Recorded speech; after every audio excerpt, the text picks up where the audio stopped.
하늘 보호자에 대해서 4장 1절에서 3절의 내용입니다.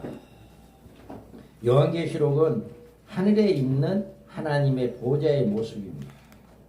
이곳은 장차될 일에 대해서 계획하고 집행하는 총사령부가 되는 곳이다. 앞으로 인류의 종말에 적그리스도가 등장하고 큰 환란이 옵니다. 이 세상에 심판을 받고 새로운 그리스도의 이제 왕국이 세워집니다. 이 모든 일들이 어떤 특정한 어떤 국가나 통치자에 의해서 진행되는 것이 아니고 계시록 4장에서 등장하는 하늘의 총사령부에서 계획하고 성취된다라고 하는 사실을 보여주고 있는 것입니다. 요한계시록에서는 계시된 모든 종말적 사건은 이 같은 판도에서 의하여 짜여진 것이고 어느 하나도 부족함이 없이 그대로 성취된다라고 하는 사실을 믿으시기 바랍니다. 우리가 4장은 1장과 5장과 함께 요한이 내가 본 것에 속한 계시입니다.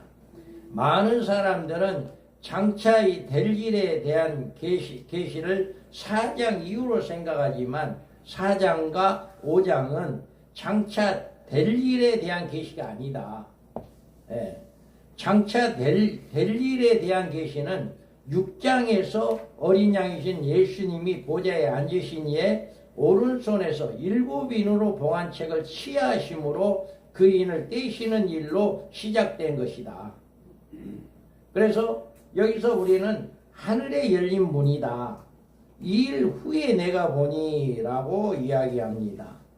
지금 사도 요한은 주님이 보내신 천사로부터 이 계시를 받으면서 장차 될 일에 대한 여러 가지 사건을 계시로 바라보고 있습니다. 그래서 요한은 2장과 3장에서 종말에 이 땅에 존속할 그리스도의 교회들의 숨겨진 비밀들을 들춰내는 계시를 보았고, 그리고 회개하는 자만이 이기는 자가 될 수 있다는 사실을 강조하게 있습니다. 그리고 4장 초두에는 이 일 후에라고 말하고 있는데 이것은 이 같은 계시가 지나간 후에 요한이 새로운 다른 계시를 받게 된 상태에서 보여준 것이다. 그래서 어떤 사람들은 이 일 후에라고 하는 이 말을 교회 시대가 지나간 후로 주장하고 4장 이후에는 교회가 지상에서 존재치 않는다. 이렇게 주장하기도 합니다. 그래서 2장과 3장에 계시된 7교회는 7교회를 가리키는 것이 아니라 그 당시에 요한이 주님으로부터 받은 계시를 편지로 써서 보낸 아시아 지역의 교회를 말하고 종말론적 의미로서는 종말에 존재하는 모든 하나님의 교회들이 그 대상이 되는 것이다 라고 합니다. 그리고 모든 교회로 주의 재림을 준비하는 신앙생활로 이기는 교회가 되어 주님을 맞이할 수 있기를 권면하시는 말씀으로 주신 계시인 것이다. 그래서 요한은 이 하늘의 열린 문을 보았습니다. 이것은 하늘의 문이 열려져 있는 상태를 말합니다. 그래서 이 하늘의 문은 육신의 눈으로는 볼 수 없는 문으로 하나님께서 영적 눈을 열어주신 특별한 사람들에게만 보는 문이다. 그래서 사도 요한은 새로운 계시를 받기 위해서 이 열린 문을 볼 수 있었다. 그래서 성경에 나와 있는 이 문에 대해서 몇 가지 우리가 먼저 살펴보겠습니다. 요한복음 1장에 보면 10장 1절에 보면 문을 통하여 내가 진실로 너희에게 이르노니 문을 통하여 라고 이야기합니다. 그리고 내가 문이니 구원을 받고 또 들어가고 나오고 꼴을 얻으리라 이렇게 또 말씀을 하고 있습니다. 또 말라기 3장에 보면 하늘의 문이 열리고 라고 이야기합니다. 우리에게 구원의 문과 하늘에서 복을 내려주시는 이 하늘의 문이 열려져 있어야 물질의 복을 받을 수 있고 구원을 받을 수 있다라고 하는 것입니다. 그래서 우리는 이렇게 예수님을 모시는 마음의 문이 있습니다. 그래서 계시록 3장 20절에 문 밖에 서서 두드리노니 이렇게 이야기를 하고 있습니다. 그래서 닫혀진 마음의 문을 여는 비결은 말씀을 듣고 회개하는 일이다. 예, 요한복음은 이와 같이 요한에게 열린 문은 앞으로 이 땅에 임할 심판의 날의 이상을 보여주신 계시의 문이다 라고 이야기합니다. 그래서 우리가 여기에서 우리가 살펴볼 수 있는 것은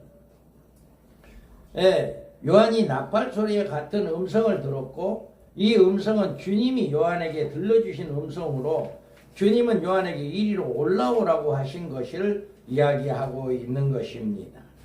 그래서 주님은 요한에게 이리로 올라오라고 이렇게 했냐. 여기 보면 어떤 사람들은 이 음성이 들러올 때 교회가 휴거된다라고 생각을 합니다. 그리고 이때 주님은 공중에 임하시고 이 땅에 7년 대환란이 임할 것이다. 이 같은 주장을 하는 사람들은 세대주의 종말론자들이 바로 이 같은 주장을 한다. 그래서 본문에 보면 이 일 이후에 마땅히 될 일을 내게 보이리라 라고 이렇게 말하고 있어요. 그래서 주님은 요한에게 이후로 새롭게 전개될 새로운 계시를 보여주기 위해서 장소를 옮기기 위해서 이리로 올라오라 한 것이지 모든 구원받은 사람들을 올라오라고 한 말이 아니다라고 하는 거죠. 그래서 교회의 휴거인 것이 아니라 계시를 받고 있는 요한의 장소 이동인 것을 우리는 볼 수 있다. 그래서 사도 요한은 주님으로부터 종말에 되어질 사건에 대하여 계속적으로 계시를 받아야 합니다. 그래서 2장, 3장의 계시가 끝난 후에도 또 다른 계시가 이어지고 있는 것을 우리가 알 수가 있습니다. 주님은 요한에게 또 다른 계시를 보여주기 위해서 하늘문을 여셨고 이후에 마땅히 되어질 일을 내게 보일 터이니 이리로 올라오라고 명령하신 것입니다. 이로써 4장 이후의 계시는 1, 2, 3장의 경우와 그 계시를 받은 장소가 다르다는 사실을 우리가 알 수 있습니다. 그래서 하나님의 보좌의 강경에 대해서 요한은 하늘에서 열린 문을 보고 그곳으로부터 이리로 올라오라고 하는 음성을 들었다. 요한이 성령에 감동하였다고 하는 말은 요한이 곧 말씀 안에 들어갔다는 뜻입니다. 사람들이 성령에 감동되는 일은 참으로 중요한 일입니다. 믿음도 성령의 감동으로, 순종도 성령의 감동으로만이 가능합니다. 그리스도인의 생활은 언제나 성령의 감동을 받는 생활이어야 합니다. 성령의 감동은 그 말씀을 따르려고 하는 간절한 마음의 소원이 있을 때 작용하는 것입니다. 우리가 성령에 감동한 요한은 새롭게 옮겨진 계시의 장소에서 하늘에 베풀어진 보좌의 놀라운 광경을 바라보고 있습니다. 여기에서 그가 보좌만 본 것이 아니고 그에 앉아 계시는 하나님의 모습을 보았습니다. 이와 같이 성경에는 하나님을 보고 살 자가 없다고 말해주고 있습니다. 요한은 분명히 하늘의 보좌와 그 보좌에 앉으신 이를 보기는 했지만 하나님의 실체를 본 것이 아니라 보석으로 표현한 하나님의 영광만 그것도 계시로 바라보게 된 것뿐입니다. 그래서 요한은 바라본 하나님이 먼저 백구 같은 분으로 묘사되고 있습니다. 백옥이라고 하는 푸른빛이 나는 빛나는 옥으로 귀한 보석 중에 하나입니다. 이 같은 하나님의 표현은 하나님의 거룩하신가 의로우신가 그의 말할 수 없는 영광을 말하고 있습니다. 그래서 하나님은 절대로 거룩하신 분이다. 죄인은 감히 가까이 갈 수 없는 곳에 계시는 분으로 이렇게 거룩함을 이야기하고 있고 인간은 원래가 이런 하나님과 교제할 수 있는 하나님의 형상으로 창조함을 받았지만 범죄한 후에 하나님의 형상인 거룩함이 상실되었을 때 하나님과의 거룩한 교제가 끊겨졌습니다. 지성소와 성소 사이의 시장이 내려져 하나님께 가는 길이 막혀졌습니다. 불의한 자는 하나님의 나라에서 생존할 수 없기 때문에 거룩한 천사들마저도 그들의 범죄했을 때 천국에서 쫓겨났던 것입니다. 범죄한 인간의 최종적인 운명은 천국 대신에 사탄을 예비한 두신 영원한 지옥에 떨어진다는 것입니다. 우리가 이 같은 하나님의 거룩하신가 의로우심만 바라본다면 어찌 감히 하나님 앞에 나아갈 수 있으며 그 하나님을 향하여 아버지라고 부를 수는 없는 것입니다. 우리가 앉으신 이의 모양은 또 홍보석 같다 이랬습니다. 여기에서 홍보석은 붉은빛 색깔을 보석으로, 이 보석은 하나님의 진노와 심판을 상징합니다. 거룩하신 하나님은 또한 죄에 대해서 진노하시는 하나님이심을 말씀합니다. 하나님은 절대적으로 거룩하신 분이시므로 죄와 타협하실 수 없고 죄를 용납하실 수도 없습니다. 죄는 하나님의 진노와 심판으로 끝내 종말을 구하게 됩니다. 또 이 하나님의 진노와 심판에서 구원함을 받을 자란 이 세상에 한 명도 존재할 수 없습니다. 아담 안에서 모든 사람이 죄인 되었고 그 죄값으로 사망의 선고를 받았기 때문입니다. 하나님께서 그 아들을 세상에 보내셔 이처럼 무서운 죄의 심판에서 예수님으로 대신 십자가에서 받게 하시고 그를 믿는 자들에게 구원의 은혜를 베풀어 주시는 것입니다.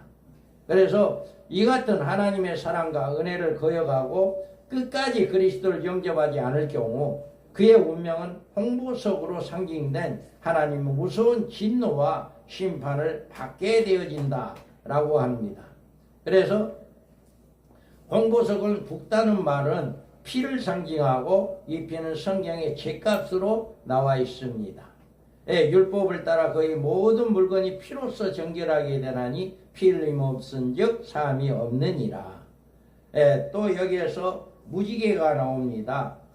무지개가 있어 보좌에 둘렀는데 그 모양이 녹보석 같더라. 여기에서 보면 무지개는 창세기 9장에서 홍수 심판 후에서 노아에게 주셨던 언약의 증거입니다. 이 같은 하나님의 언약은 계시록 4장에 나와서 그 뜻을 분명해졌는데 이 언약은 바로 그리스도의 피로 이루신 하나님의 새 언약을 의미해 주는 것입니다. 이 언약은 예수님의 피와 직결되는 언약입니다. 여기에서 마태복음 26장 27절 28절 읽어봅니다.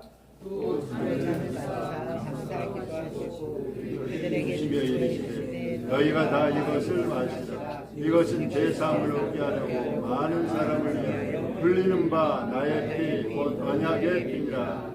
아멘. 이와 같이 하나님께서 노아에게 주신 무지개 언약은 예수님의 피로 세우실 새 언약에 대한 그림자로서 이 그림자가 십자가에서 흘리신 주님의 피로서 성취된 것이다 라고 이야기합니다. 우리가 결론적으로 예수님은 그의 피로서 우리에게 벽옥 같은 하나님의 거룩하신가 의로움을 주셨습니다. 예수님은 우리의 죄를 친히 담당하시고 저주의 십자가에서 이미 우리를 대신하여 심판을 받으심으로 우리로 죄인에 대한 하나님의 심판에서 건져 주셨습니다. 누구든지 그리스도를 영접하면 이 하나님의 무지개 언약에 들어가게 되므로 하나님의 보좌에 들린 녹보석의 무지개 언약의 혜택을 받을 수 있습니다. 그러므로 보좌에 들러진 무지개는 우리에게 있어서 무한한 위로와 소망이 되는 것입니다. 이 녹보석에 하나님을 바라보고 그에게 소망을 두는 사람만이 인류의 종말에 있을 하나님의 심판에서 건지심을 받을 수 있는 것입니다. 아멘. 자, 우리가 또 요한은 이렇게 하늘 보좌에서 봤고 보석을 보았고 무지개를 보았고 그 다음에 뭘 보았냐? 여기에서 24장로와 내 생물을 보았습니다. 요한이 자신이 바라본 하나님의 영광을 인간사에서 사용하는 보석에 비유했습니다. 그래서 하나님은 절대적으로 거룩성을 백옥으로 비유했고 하나님의 어미하신 심판을 홍보석으로 하나님의 생명의 언약을 녹보석으로 비유했고 세상에 대한 하나님의 심판과 성도에 대한 자비를 나타내 보였습니다. 이 같은 더럽고 황홀한 보좌를 바라본 요한은 또한 보좌를 둘러있는 존재들의 시선이 갔습니다. 그래서 24장로들과 7등불과 4생물들을 보았습니다. 그래서 24장로의 역할, 여기 보면 사도 요한은 하나님의 보좌에 둘러 24장로로 제각기 자신의 보좌에 앉아있는 모습을 바라보게 됩니다. 24장로들이 누구인가에 대한 해답은 누구도 정확하게 설명할 수 없습니다. 성경에 분명한 해석이 없기 때문입니다. 그러나 성경 전체의 맥을 따라서 해석해 본다면 다음 3가지로 볼 수가 있습니다. 이들은 24장로들은 구원받은 성도들을 상징하는 존재로 등장하고 있다는 사실이다. 또 보좌에 둘러 이 보좌들이 있고 그 보좌에 24장로들이 흰옷 입고 머리에 금관을 쓰고 앉았더라. 24수요라고 하는 것은 이스라엘 12지파와 12사도를 수요로 합산한 숫자로 이 수는 결과적으로 구원받은 성도들의 의미한다라고 볼 수 있기 때문입니다. 이기는 그에게 내가 내 보좌와 함께하여 주기를 내가 이기고 아버지 보좌에 함께 앉는 것 같이 하리라. 이렇게 말하고 있습니다. 이들은 흰옷을 입은 것은 그리스도로 말미암아 의롭게 된 것을 의미해 줍니다. 그리고 이들은 또한 장자들의 총회에서 선발된 천국교회의 장로들로 볼 수 있습니다. 히브리서에 보면 하늘에 기록된 장자들의 모임과 교회와 만민의 심판자이신 하나님과 및 온전하게 된 의인의 영들과 이렇게 이야기합니다. 이 모임은 하늘에서 하나님과 어린 양이 찬양하고 경배하는 천국교회의 총본부인 것으로 이렇게 볼 수가 있습니다. 아마 이 천국교회에서 받는 영광스러운 기쁨은 이 땅에서 그리스도인들이 행한 그들의 공로에 의해서 상급으로 결정될 것입니다. 그러므로 이 하늘의 상급은 최상의 상급으로 24장로들이 아닌가 여겨지는 것입니다. 그래서 이들은 지금 하나님의 보좌 주위에 그들의 보좌에 앉아있는 실체의 영물들이라고 있는 것을 볼 수 있습니다. 이들은 이스라엘 12지파의 조상인 야곱의 12아들이거나 12사도들인 것이 아니라 사도 요한이 그 무리 중에 아직 포함되지 않고 지상에서 이 같은 하늘의 보좌의 광경을 계시로 바라보고 있는 것으로 왜 제일 처음에 이야기했던 12사도와 12지파가 아니다라고 하는 것을 사도 요한이 이걸 보고 있기 때문에 이것은 아니다라고 하는 것을 이야기하죠. 그들이 다만 상징적 존재로 등장한 상징적인 인물이 아니란 사실은 그들이 실체로 하나님 보좌에 둘러앉아 있는 상황을 요한계시로 보고 있기 때문이다. 그래서 그러면 여기에서 보면 이들이 하늘 보좌에 앉아서 무슨 일을 하고 있냐. 우리는 그들이 하고 있는 일에 대해서 짐작하기 어렵지만 구원받은 성도들에 관한 모든 상급관계를 간장하고 있는 것으로 생각할 수가 있다. 이 24장로 중에 하나가 요한에게 응답하고 있는 말로 우리는 알 수 있습니다. 7장 한번 읽어볼까요?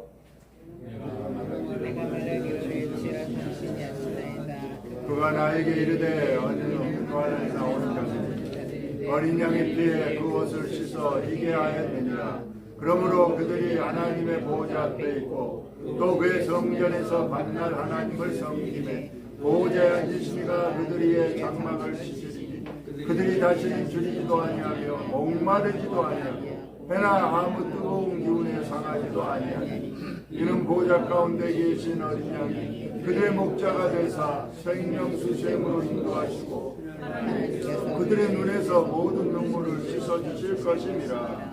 아멘. 이렇게 말하고 있습니다. 그래서 여기에서 우리가 또 보면 이렇게 말라기에서도 이렇게 말을 하고 있습니다. 또 마태복음 10장에서도 누구든지 제자의 이름으로 이 작은 자 중에 하나의 냉수한 그릇이라도 주는 자는 내가 진실로 너에게 이르노니 그 사람의 결단코 상을 잃지 아니하리라. 이렇게 이야기를 하고 있습니다. 주님은 이와 같이 냉수 한 그릇에 대한 상급까지도 잃지 않는 것이라고 하셨는데 이런 일을 기록해서 가능한 것입니다.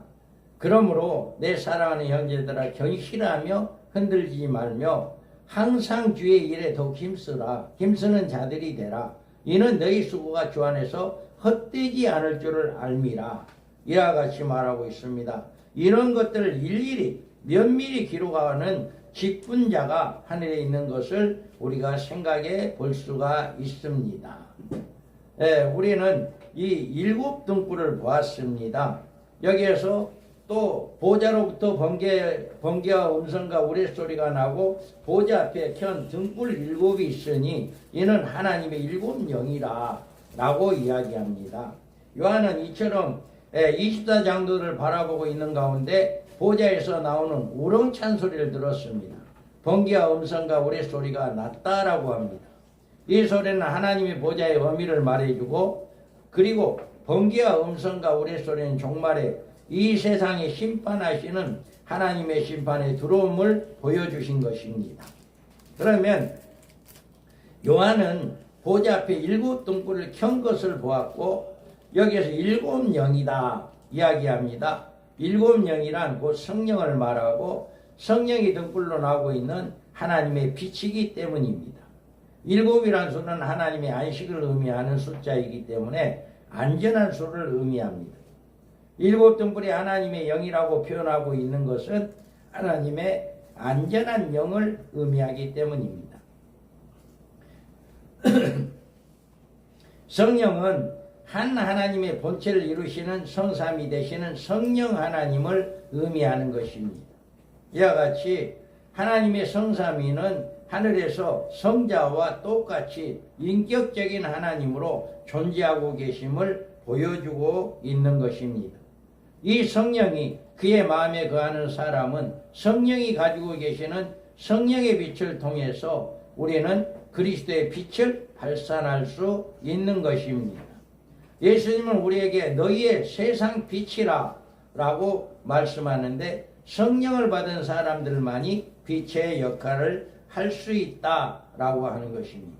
빛의 열매는 모든 착함과 의로움과 진실함에 있다라고 이야기합니다. 바로 이와 같이 그들에게 7등불을 보았다라고 하는 것을 우리가 7영이다. 성령의 등불을 이렇게 볼 수 있었다. 또 이제 요한이 본 것은 4생물을 보았어요. 그래서 여기에서 4생물이 있는데 앞뒤에 눈들이 가득하더라. 이렇게 이야기합니다. 이 4생물을 모양이 첫째는 사자 같고 둘째는 송아지 같고 셋째는 사람 같고 넷째는 날아가는 독수리 같더라. 이렇게 이야기합니다.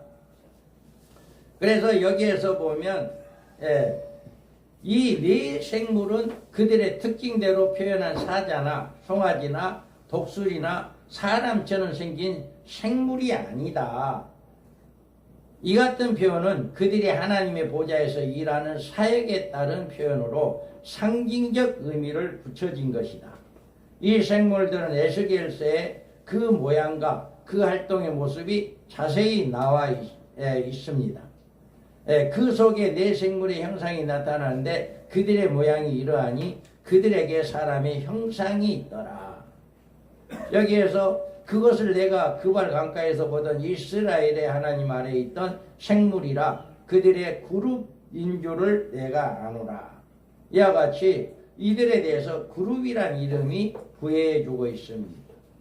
이 4생물로 표현된 그룹들은 에스겔서에서 계시해주고 있는 바에 의하면 하늘 보좌에서 성삼위 하나님을 제하고는 그 지위가 가장 높은 영적 존재로 이렇게 나타나고 있습니다. 그뿐 아니라 에스겔서 28장에서 계시해 주신 말씀에 의하면 타락하기 이전에 사탄의 존재가 그룹 중에 하나였던 것을 우리에게 암시해 주고 있습니다. 여기에서 그룹 중에 하나 있던 사탄이 자기 이하에 있는 천사들과 함께 하나님을 반역하다가 자기 지혜를 지키지 아니한 천사들을 형벌을 하셨다는 말씀과 같이 하늘에서 내쫓긴 바 된 것을 이와 같이 말씀해 주고 있습니다.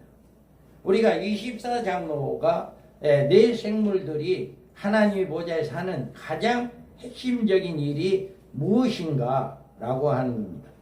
그래서 이것은 성삼위 하나님께서 올리는 하나님의 찬양으로 24장로들과 네 장로들은 네 생물들은 이 같은 찬양을 밤낮 쉬지 않고 계속하고 있다는 사실을 보여주고 있습니다.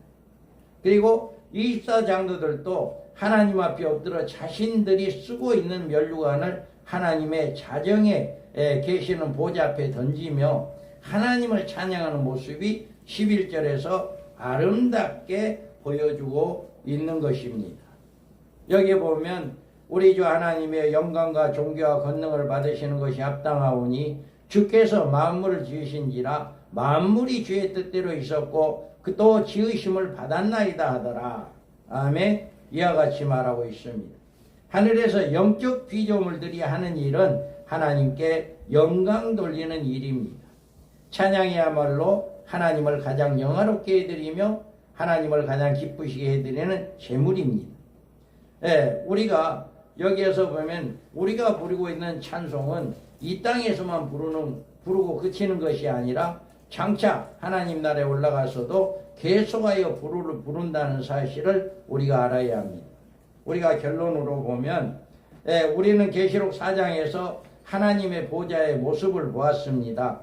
이 땅에 살아가고 있는 우리로서는 이 이상의 더 자세한 하늘의 보좌의 모습을 보거나 기록할 수 없는 것입니다. 그가 나그네 이끌러 가서 말로 표현할 수 없는 말을 들었으니 사람이 가히 이르지 못하는 말이로다. 이렇게 말하고 있습니다. 여러분들은 이 같은 하늘에 말할 수 없는 영광을 바라보면서 소망과 더 기쁨을 가지시고 주님의 재림을 기다리는 성도가 되시기를 주님의 이름으로 축복합니다. 아멘. 그 다음에 우리가 여기에서 보면 5장에 넘어가가지고 5장에서는 일곱 인으로 봉해진 책이 있습니다. 그래서 사도 요한은 4장에서 이 올라오라 하는 하늘 보좌 음성을 듣고 성령에 감동하여 그곳에 올라가서 지금 하늘의 놀라운 광경을 바라보고 있는데 이 요한은 보좌에 앉아 계시는 이의 오른손에 일곱 인을 봉해진 책을 보게 되었고 이 책은 안팎으로 쓰여진 책인데 이 책을 뗄 수 없도록 일곱 인으로 봉해졌다 라고 이야기합니다. 그래서 여기에 보면 몸에 힘이 있는 천사가 큰 음성으로 외치기를 누가 그 두루마기에 펴며 그 인을 떼기에 합당하냐 이와 같이 이야기하는데 하늘의 위에나 땅의 아래나 그 두루마기를 펴거나 보거나 할 자가 없어서 합당한 자가 보이지 않기에 이제 사도 요한은 크게 울었습니다. 그 울고 있는 이 요한을 보고 장로 중에 한 사람이 유대지파 사자 다윗의 뿌리가 이겼으니 그 두루마 그 일곱 위를 떼시리라 이렇게 이야기합니다. 그래서 내가 보니 사도 요한이 보좌의 네 생물과 장로들 사이에서 한 어린 양이 서 있는데 일찍 죽임을 당하는 것 같더라. 이 어린 양을 보게 된 것입니다. 요한은 보좌에서 네 생물 사이에 서 있는 어린 양을 보고 이제 하늘 보좌에 있는 여러 책들이 있다라고 하는 것을 우리가 볼 수가 있습니다. 그러면 하늘에는 어떤 책들이 있을까? 여기에서 보면 5장에서 가장 핵심적으로 등장하고 있는 것이 바로 일곱 인으로 봉한 책입니다. 이 책이 하나님의 오른손에 있고 안팎으로 썼고 일곱 인으로 봉해졌다. 그래서 하나님의 보좌에는 먼저 생명책이 있습니다. 계시록 13장 8절에 생명책의 창세 이후로 기록되지 못한 이 땅에 사는 자들이 그 짐승에게 다 경배하더라 이야기합니다. 창세 전에 그리스도 안에 그의 백성들이 예정했을 때 이미 완성된 책이 바로 이 생명책입니다. 하나님의 창조 역사의 창조의 섭리는 바로 이 생명책에 기록된 그의 백성들에 대한 구원에 있다는 사실을 성경에는 여러모로 밝혀주고 있습니다. 그러나 이 귀신들이 너에게 항복하는 것을 기뻐하지 말고 너희 이름이 하늘에 기록된 것을 기뻐하라, 이렇게 이야기합니다. 우리의 참된 기쁨은 이처럼 우리들의 이름이 하나님의 생명책에 기록되어 있다는 사실을 우리가 기억하기 바랍니다. 우리는 또 여기에서 보면 누구든지 생명책에 기록되지 못한 자는 불못에 던져진다. 이 책에 그의 이름이 기록된 사람들은 마지막 심판날에도 최종적인 승리가 확실히 보장되어 있다는 것을 우리가 알 수가 있습니다. 이와 같이 여러분들이 그리스도 안에서 선택받고 예수 그리스도를 믿음으로 하나님의 자녀가 되었다면 분명히 하나님의 보좌에 있는 이 놀라운 생명책에 그 이름이 기록되어 있다는 사실을 믿으시고 기뻐하시기 바랍니다. 우리가 그 다음에 하늘에는 어떤 책이 있냐? 행위책이 있다라고 이야기합니다.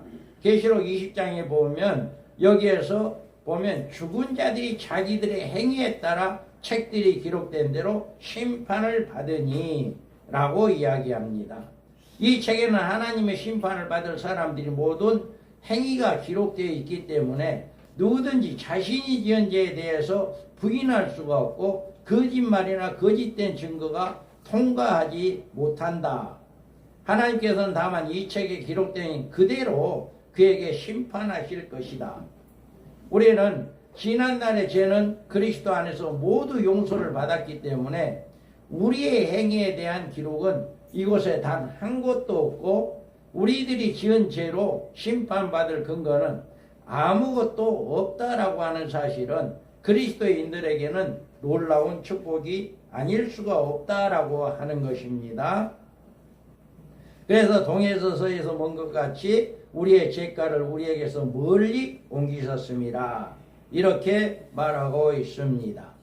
만일 우리가 우리 죄를 자백하면 그는 미쁘시고 의로사 우리 죄를 사하시며 우리의 모든 불에서 깨끗하게 하실 것이요 라고 말하고 있습니다. 하나님의 심판의 증거가 되는 행위책에는 우리의 죄가에 대한 기록이 전혀 없다는 사실을 믿으시고 하나님께 감사하시면서 우리를 정죄하시는 사탄의 미혹에 흔들림이 없으시기 바랍니다. 우리가 하나님의 보좌에는 다른 또 하나의 책이 있는데 그 책 이름은 기념책이라고 했습니다. 말라기 3장 16절 읽어봅니다.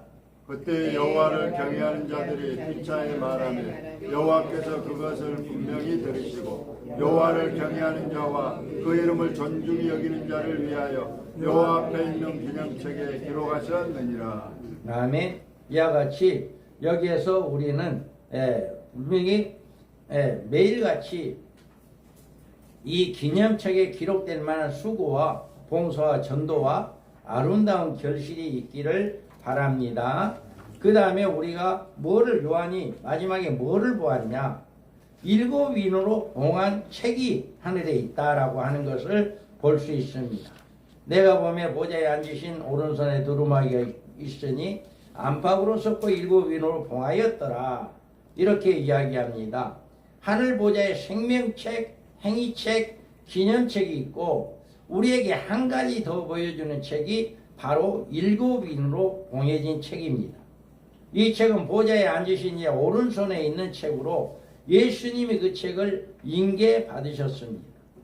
예수님은 이 책에 기록된 내용을 따라 종말적인 심판을 이루시기 때문에 이 책은 인류 종말에 있을 하나님의 심판과 직접적인 관계를 가지고 있는 책입니다. 이 책은 하나님의 오른손에 있는 책이라 라고 했습니다.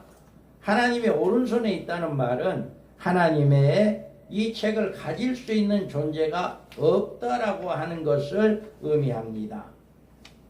하나님의 오른손에 있다는 것은 이 책이 굉장히 중요한 책이라는 사실을 보여주는 것입니다. 하나님이 이에 다른 존재가 가질 수 없고 가져서도 안 되는 책으로 이 일곱 인으로 봉해진 책이 오직 하나님만이 가질 수 있는 책이다.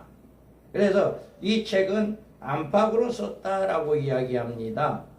안팎으로 쓴 책이란 일종의 두루마리 형식의 문서라는 의미가 됩니다. 두루마기란 기름을 뺀 양가죽을 붓으로 쓰는 문서를 말합니다.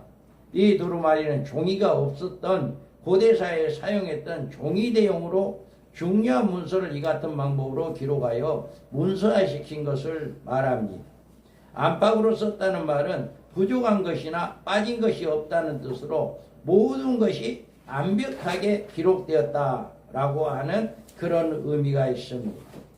우리는 여기에서 오늘날 우리의 주변은 이 경종에서 금하고 있는 예언의 추가를 거범시하는 사람들을 많이 볼 수가 있습니다. 그래서 우리는 삼가해야 한다.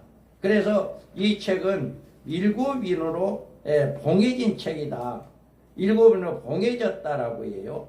일곱 인이란 하나님의 안전한 인으로 하나님의 그의 권세를 안전하게 봉하셨기 때문에 하늘에 있는 존재나 땅에 있는 존재나 아무것도 그 인을 떼어서 그 기록한 내용을 볼 수도 없고 또 변경시킬 수도 없고 그 내용대로 이제 사건을 집행할 수도 없다라고 하는 이야기입니다. 그래서 이 책을 여기에서 보면 이 책에는 그러면 어떤 사건의 내용이 기재되어 있고 이 책은 누가 떼고 이 책을 뗄 때 어떤 사건들이 지상에 일어나는가. 내가 보니 어린 양이 일곱 인 중에 하나를 떼시는데 그때 내가 들으니 네 생물 중에 하나가 우레소리같이 말하되 오라 하기로 이와 같이 이야기합니다. 이런 일은 6장에서 어린 양이신 예수님이 이 책을 하나님의 오른손에서 취하시고 친히 그 책을 개봉하는 일로 종말적인 사건이 나타나는 일입니다.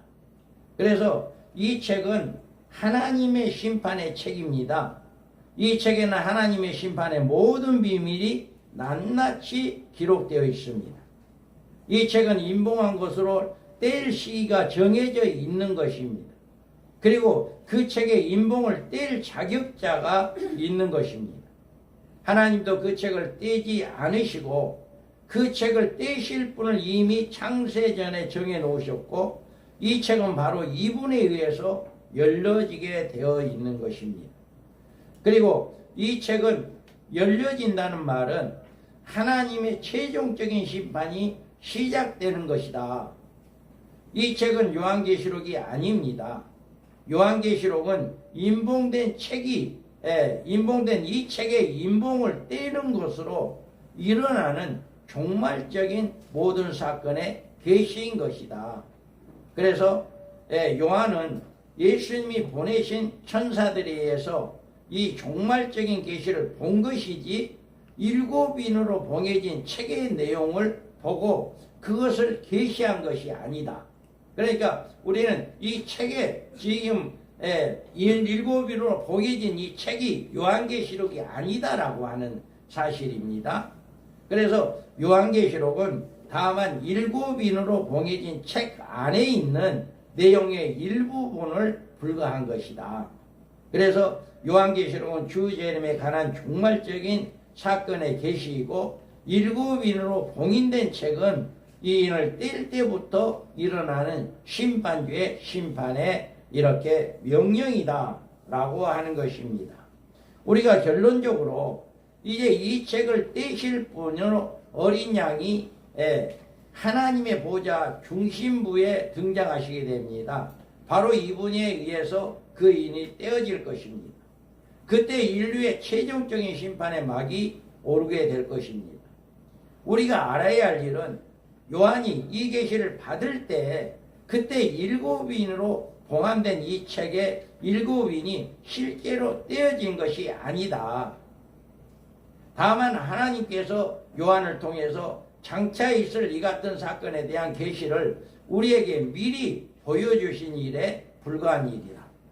그러나 언제인가는 곧 그 인이 떼어질 날이 반드시 오는 것입니다. 우리는 이 예언의 말씀을 읽고 듣고 지키는 생활을 통해서 하나님이 오묘하신 비밀을 깨닫고 어린 양이신 신부로서 단장을 준비해 나가는 이런 역사가 일어나야 합니다. 그래서 우리가 앞으로 공부하고 있는 이 요한계시록은 이 하나님의 어린 양이 앞으로 떼는 그 순서대로 어떤 계획들이 이루어지고 어떻게 진행되어진다라고 하는 그런 것들을 보여지는 책이지, 이 7명의 어린 양의 그 책에 오른손에 들고 있는 그 하나님의 7인으로 봉해진 책이 아니다라고 하는 것을 우리가 알고, 앞으로 이제 6장에서 이제 6인을 이야기할 때 그 인이 떼어지는 날이 바로 그때, 지금 요한이 때는 그때 이루어지는 게 아니라 앞으로 되어질 일이다 라고 하는 것입니다. 그래서 오늘은 이렇게 5장까지